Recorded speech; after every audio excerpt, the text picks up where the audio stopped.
වර්තමානයේදී ඊටම නවීන ඉලෙක්ට්‍රොනික උපාංග බොහෝමයක් තිබුණත් ඒවායේ කල්පෑම සඳහා බලපාන්නේ අප ඒවා පරිහරණය කරන ආකාරය මිස ඒවායේ අතිදිනු තාක්ෂණය නොවේ.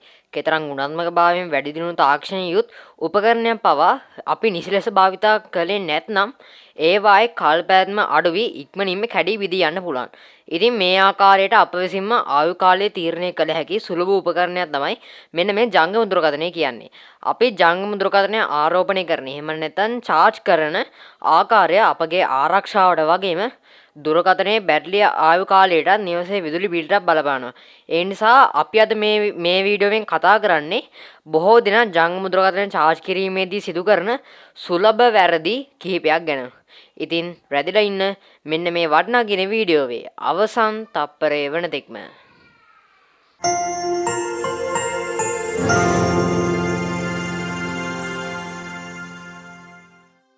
අංක 1 ජංගම දුරකථන චාර්ජරයේ සොකට් එකෙන් නොගැලවීම. බොහෝ දෙනෙක් ජංගම දුරකථනය භාවිතා නොකරන අවස්ථාවලදී පවා දුරකථනයේ චාර්ජරය සොකට් එකේ තිබෙන්නට හරිනවා. මේ ඉතාම නුසුදුසු දෙයක්. මොකද දුරකථනය සම්බන්ධ කරන නොමැති අවස්ථාවකදී වුණත් චාර්ජරය මගින් විදුලිය දිගටම එළියට ආදෙන නිසා එය ඔබගේ විදුලි බිලට තරම් හිතකර වන්නේ නැහැ. ඒ වගේම බොහෝ වෙලාවක් කෙසේ තිබීමේදී එහි උෂ්ණත්වය වැඩි වෙන නිසා අසල යාමකට ගිනි ඇවිලීමකට හෝ කාමරයේ ආර්ද්‍රතාවය වැඩි වීමට එය එහෙම නැත්නම් එහුවත් වීමට එහෙම නැත්නම් ෂෝට් වීමට පවා හැකිය. මේ නිසා ඔබ භාවිතා නොකරන සෑම අවස්ථාවකදී චාර්ජරයේ සොකට් එකෙන් ගලවා තබන්න. අංක 2 බැටරි 100%ක්ම ආරෝපණය කිරීම. බොහෝ දෙනෙක් Tamanට හැකි සෑම අවස්ථාවකදීම බැටරි උපරිම ධාරිතාවට ආරෝපණය කිරීමට උත්සාහ කළත් මෙමගින් බැටරියේ ආයු කාලය ඉක්මනින්ම අඩු වෙන්න පුළුවන්. එයට හේතුව සාමාන්‍යයෙන් ඕනෑම බැටරි එක ආරෝපණය කළ හැකි නිශ්චිත වට ගන්නක් තිබෙන නිසා. ඔබ ඒ නිතර උපරිම ප්‍රමාණයට ආරෝපණය කිරීමෙන් එම වට ගණන ඉක්මනින් අවසන් වී යාමයි. මේ නිසා සෑම අවස්ථාවකම බැටරිය 100%ක් ආරෝපණය කිරීම අවශ්‍ය නැහැ. 100%ක් ආරෝපණය කිරීම මාසකට පමණක් සිදු කරමින් සාමාන්‍ය බැටරි ධාරිතාව එහෙම නැත්නම් 120ක් 180ක් අතර තබා ගැනීමට උත්සාහ කරන්න. අංක 3 බැටරිය ආරෝපණය කිරීමට එහි ධාරිතාව 0.0 වන තෙක් සිටීම. බොහෝ දෙනෙක් බැටරිය චාර්ජ් කිරීමට උත්සාහ කරන්නේ එහි ධාරිතාව බිඳුවටම බැස්සයින් පසුයි. මේ ඊටාම හිතකරයි. අපි කලින් කියූ පරිදි වර්තමානයේ නිපදවීම ලිතියම් මූලික කරගත් ජංගම දුරකථන බැටරි ක්‍රියා කරන්නේ නිශ්චිත වට ගණනකට අනුවයි. ඉතින් ඔබ එහි ධාරිතාවයේ බිඳුවට බසින තෙක් තැබීමෙන් එහි සම්පූර්ණ වටේ බැගින් අවසන් වන නිසා පියවරෙන් පියවර බැටරියේ ආයු කාලය අඩුවීම සිදු වෙනවා. අංක 4 මුළු රාත්‍රිය පුරාම ජංගම දුරකථනය ආරෝපණය වීමට ඉඩ හැරීම. බොහෝ දිනක් පසුදින උදෑසන භාවිතා කළ හැකි වන පරිදි රාත්‍රියේදී තමන්ගේ ජංගම දුරකථනය ආරෝපණය වීමට ඉඩ හැරෙන නින්දට යනවා. මේ නිසා සාමාන්‍යයෙන් ජංගම දුරකථනය සම්පූර්ණයෙන් ආරෝපණය වීමට ගතවන පැය ගණනකට වඩා පැය 4-5ක්ම වැඩිපුර ආරෝපණය වීම සිදු වෙනවා. මේ නිසා බැටරියේ ආරෝපණ වට ගන්න මෙන්ම විදුලියත් අපතේ යනවා.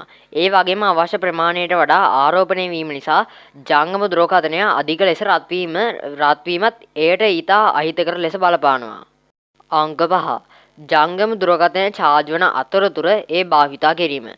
ජංගම දුරකථනය ආරෝපණය වීම පවතින අතරතුර ඒ භාවිතා කිරීම නිසා බැටරියට එකම අවස්ථාවේදී විදුලිය ලබා දීමත් එයින් ඉවත් කිරීම සිදු වෙනවා. එකවර ක්‍රියාවන් දෙකක නිරත වීමට සිදුවීම නිසා ඒ බැටරියට පීඩාකාරී ලෙස බලපානවා. ඒ බැටරියේ ආයු කාලය අඩු වීමට ප්‍රධාන හේතුවක්. ඔබට හදිසි දුරකථන සංවාදයක යෙදීමට අවශ්‍ය නම් ඒ මොහොතට දුරකථන චාර්ජරයෙන් ගරවලා සංවාදයට අවසරගෙන අවසන් කර නැවත චාර්ජ් වීමට ඉඩ හරින්න. දුරකථනයට විදුලිය සැපෙන අතරතුර ඒ කණේ තබා ගැනීම හෝ වෙනත් ක්‍රියාවක නිරත වීම ඔබට ඉතා ආරක්ෂාකාරී වෙන්නේ නැහැ. අනවශ්‍ය ලෙස ජංගම දුරකථනය ආරෝපණය කිරීම. බොහෝ දෙනෙක් ජංගම ධාරිතාවේ ධාරිතාව 120ක් 150ක් හෝ 170ක් තිබුණත් ඒ චාර්ජ් කිරීමට උත්සාහ කරන අවස්ථා තිබෙනවා.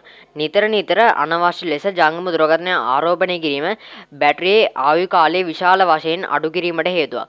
මේ නිසා අවශ්‍යම වූ විට පමණක් එය ආරෝපණය කිරීමට වග බලා ගන්න. එයින් අදහස් වන්නේ බැටරි ධාරිතාව 105ට වැඩි වෙන සහ 120ට අඩුවෙන් තිබියදී පමණක් එය ආරෝපණය කරන්න. අංක 7 ජංගම දුරකථනය ආරෝපණය කරන විට ඒ පිටුපස කවරේ එහෙම නැත්නම් බෑක් කවර් එක තිබියදීම ආරෝපණය කිරීම. ජංගම දුරකථනයේ බැටරි එක ආයු කාලයට ඇති ලොකුම සතුරා වන්නේ අධික උෂ්ණත්වයයි.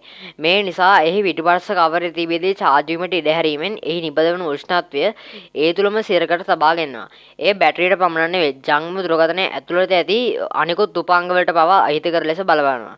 මේ නිසා ආරෝපණය කරන විට අනිවාර්යෙන් පිටිපස කවරේ ගලවා විදුලියට සම්බන්ධ කරන්න. අංක 8 වෙනත් චාර්ජර් භාවිතා කිරීම. සෑම ජංගම දුරකථනයකටම ඒ හා සමාන හිමිවන නිශ්චිත චාර්ජර් තිබෙන අතර ඒ වෙනුවට වෙනත් වෙළඳනාමයක චාර්ජරයක් හෝ එකම වෙළඳනාමයේ එහෙත් වෙනත් මොඩලයක් සඳහා නිපද වූ චාර්ජරයක් භාවිතා කිරීම මගින් බැටරියට උවමනා විදුලි ප්‍රමාණයට වඩා අඩුවෙන් හෝ වැඩියෙන් සැපෙන අවස්ථා තිබෙනවා. මේ නිසා ජංගම දුරකථනයේ ඊතා සෙමින් ආරෝපණය වීම හෝ අධිකව රත් වීමට විය හැකියි. මේ නිසා ඔබගේ ජංගම දුරකථනයට වඩාත්ම සුදුසු චාර්ජරය වන්නේ ඔබේ මිලදී ගන්නා විට හිමි වූ චාර්ජරය පමණයි. ඔබ අතින් එය කැඩුනොත් හෝ නැති වුනොත් ඒ මොඩලයටම චාර්ජරය මිලදී ගැනීම සිදු කළ යුතුයි. නොදන්නා යෙදවුම් එහෙම නැත්නම් ඇප්ලිකේෂන් සහ ඇප්ස් භාවිතය නොමිලේ භාගත කර හැකි බැටරි ධාරිතාව ආරක්ෂා කරන සහ බැටරි වැඩි දියුණු කරන විවිධ යෙදවුම් මගින් ඔබගේ ජංගම දුරකථනය බැටරියේ ක්‍රියාකාරීත්වය බලාගත හැකි වුවත් ඔබ භාවිතා කරන්නේ කුමක්දැයි හරියටම දැන සිටිය යුතුයි. නොදන්නා මූලාශ්‍ර වලින් වැඩි දියුණු කරන ලද යෙදවුම භාවිතා කිරීම මගින් ජංගම දුරකථනයට හානි වෙනවා වගේම අනවශ්‍ය ලෙසින් වෙළඳැන්වීම් වලින්ද ඒ සමග ජංගම දුරකථනයට ඇතුළත් වෙනවා. මේ නිසා ප්‍රසිද්ධ සහ විශ්වාසවන්ත නිර්මාණකරුවන් පමණක් නිපදවන යෙදවුම් භාවිතා කිරීම සිදු කළ යුතුයි. අංක 10 ලැප්ටොප් එකට සම්බන්ධ කර ආරෝපණය කිරීම. ඔබ වැඩක යෙදෙන විට ජංගම දුරකථනය ආරෝපණය කිරීමට බොහෝ විට ලැප්ටොප් එක යොදා ගන්නවා ඇති. නමුත් එමගින් සාමාන්‍ය ප්‍රමාණයට වඩා වැඩි වේලාවක් ජංගම දුරකථනය ආරෝපණය කිරීමට සිදුවන අතර බැටරියට තරම් හිතකර වන්නේ නැහැ. මේ නිසා වඩා සුදුසු වන්නේ බිත්තියට සම්බන්ධ කර සොකට් එකක් කරහා ඔබගේ චාර්ජරය භාවිතයෙන් දුරකථනය ආරෝපණය කිරීමයි.